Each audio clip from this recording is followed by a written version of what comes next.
After being detained at the roadside for 3 hours yesterday by a group of Greater Manchester Police minions, it got me thinking about the situation in this country regarding freedom, regarding civil liberties.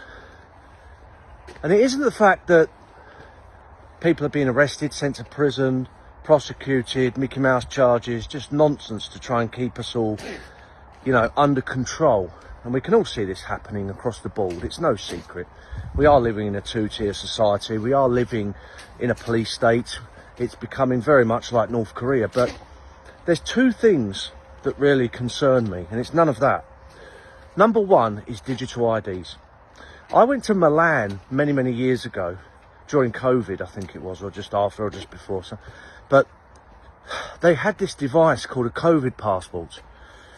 And you couldn't get in restaurants without a COVID passport. You couldn't get on public transport. You couldn't buy food from a supermarket. You couldn't do anything without a COVID passport. And you had to show it everywhere you go. And it had to be green. If it was red, you're knackered. You have to go home. Now, in China, a few years ago, during that period, some of the Chinese citizens took to the streets and held some protests about government oppression. And the government simply turned all of their COVID passports to red. So then they couldn't get on public transport, they couldn't buy food.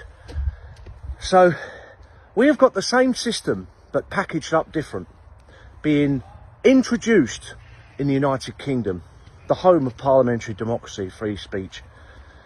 And this is going to be devastating. Now, at the moment, they're trying to get it through the door by saying that it just guarantees you your right to work.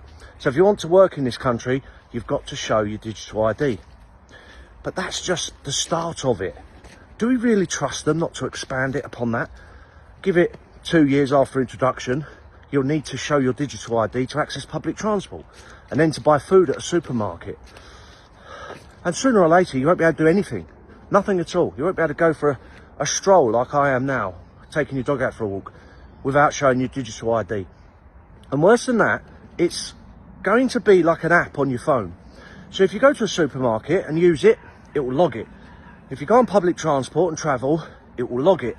And the government will know exactly where you're going, what you're doing, who you're meeting.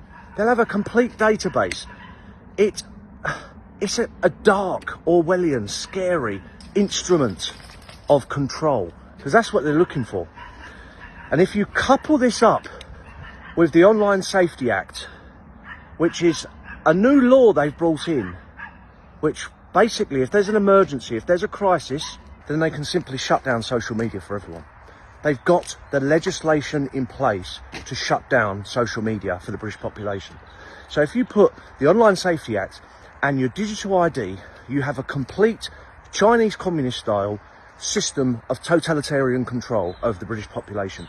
If there is a crisis, if there is an emergency in this country, all they will simply do is use the Online Safety Act to shut down social media, and they will disable everyone's digital ID. So you can't buy food, you can't travel on public transport, you can't do anything.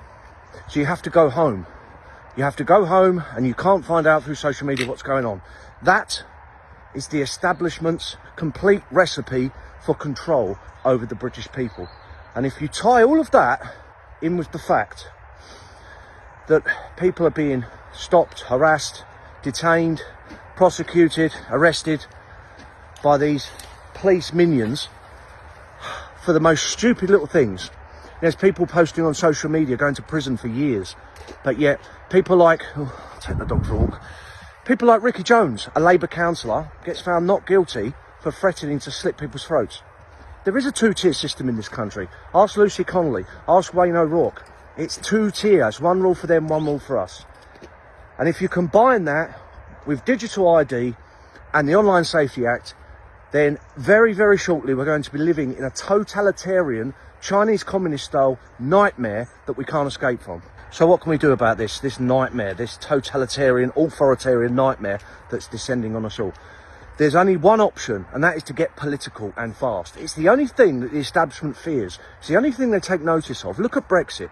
When the people speak, when the people act, They've got no choice but to back down. And if we don't do this now, we'll be living in a digital nightmare of control within a few years. So get behind Britain First, so we can fight the establishment of Westminster and tell them, no, we are a free country and a free people. And that's the way it's been for centuries. We will not descend into a North Korean style nightmare.